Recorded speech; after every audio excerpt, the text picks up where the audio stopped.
Bro, ఆయన hi ఈ రోజు బాలకృష్ణ కొడుకు బట్టే అవును అండ్ అతనికి సంబంధించిన సినిమాకి సంబంధించిన ఒక పోస్టర్ కూడా రిలీజ్ చేశారు. ఆ. దానిపైన ఒక అభిమానిగా మీ ఒపీనియన్ ఏంటి? అన్న నిజంగా నందమూరి తరం నుంచి ఎవరు వచ్చినా కూడా ఎటువంటి వ్యక్తి వచ్చినా వాళ్ళ బ్లడ్ లో ఒక మ్యాజిక్ ఉంటుంది అన్న. అవునాను కదన్న. సో వాళ్ళు పుట్టుకతోనే యాక్టింగ్ నేర్చుకున్న వ్యక్తులు కాబట్టి నాకైతే చాలా మంది ఈ రోజు అన్న బర్త్డే విష్ హ్యాపీ బర్త్డే అన్నయ్య.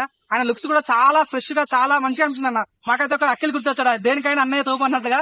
ఆ అన్న ఎంట్రీ ఇస్తే మాత్రం టాలీవుడ్ మాత్రం షేక్ అయిపోతుంది. టాలీవుడ్ లో మరొక స్టార్ రాబోతున్న ఫీలింగ్ అనేది మాకైతే నాణ్యని గుర్తు వచ్చాడు. తన looks చాలా మంది చాలా స్లిమ్ గా అనిపించాడు. సో మెయిన్ ఏంటంటే వాళ్ళ సిస్టర్ మన తేజ మన చిన్న సిస్టర్ ప్రొడ్యూస్ చేస్తుంది, మన ప్రశాంత్ వర్మ డైరెక్షన్. సో ఇదంతా ఒక అనుకుంటే నిజంగా మీరు ఊహించానన్నా ఈ సినిమాలో ఒక్కసారి లెజెండ్ మన బాలబాబు వస్తే మాత్రం తొంటలోనో చెడోనో అన్నం తిరిగినంత వరకే జననం నాశ్రీ ఆయన వేరే ఉంటది. సో నేను అనుకుంటున్నా ఇంకోటి ఏంటంటే మన ఎన్టీఆర్ విజయ్ చేశాడు ట్విట్టర్ లో I wish happy birthday brother అని. So at the same time ఈ మన ప్రశాంత్ వర్మ సినిమాలో ఎన్టీఆర్ ఒక చిన్న గెస్ట్ రోల్ కానీ నందమూరి బాలబాబు ఒక గెస్ట్ రోల్ కానీ వస్తుంటే మాత్రం సినిమా వేరే లెవెల్ ఉంటుంది అనుకున్నా. అప్పట్లో బాలబాబు మాట్లాడుతున్నా శ్రీలీలతోనే వస్తున్నాను అట్లు మేబీ సినిమాలో శ్రీలీల హీరోయిన్ ఉండొచ్చామని డైలామా ఉంది నేనైతే. సో చూద్దాం ఏం జరుగుతుందో. Anyway wish again happy birthday అంటే మోక్షజ్ఞ సినిమాలో ఎన్టీఆర్ గారు కామియో చేస్తే ఎలా ఉంటారు అనుకుంటున్నారు? అని అదంటారు కదా, ఎన్టీఆర్ వచ్చినా చాలా బాగుంటది, మన బాలయ్య వచ్చినా చాలా బాగుంటది. సో ఎంట్రీ కదా మీరు చూస్తే మన మగధీర సినిమాలో చిరంజీవి ఇట్లా గెస్ట్ లో వస్తుంటారు రామ్ చరణ్ కి. సో ఈ సినిమాలో కూడా నిజంగా పీవీసీ లో దాంట్లో మన లెజెండ్ మన బాలయ్య వచ్చిపోతుంటే మాత్రం ఆ విజువల్స్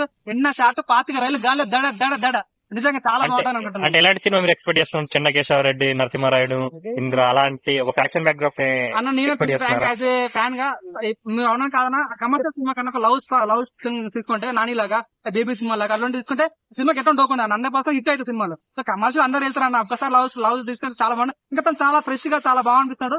ఎవరికైనా ఫ్రెష్ వాళ్ళకి లవ్ స్టోరీ పడితేనే మన సక్సెస్ కాబట్టి మంచి ఫ్రెష్ లవ్ స్టోరీ కావాలని మర్చిపోతుంది.